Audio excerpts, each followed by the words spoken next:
Hello everyone, today we are going to learn basic Shift Architect tutorial how to render. So for example, I will create example objects by using these wall tools. And the next, you can change into perspective view. I will use full overview and you can orbit. After it, we can go to the rendering techniques. So there are the option, you can use the vector view. Okay, will be automatically rendering and physical base like this.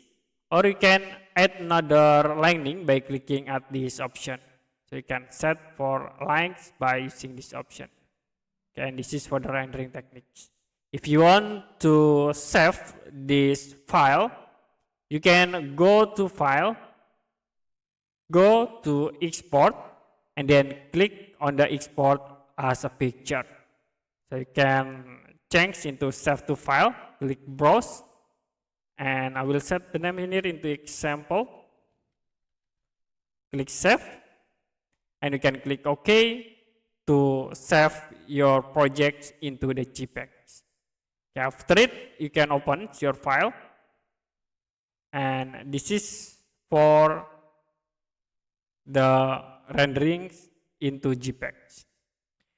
Okay, that's it for basic Shift Architect tutorial how to render.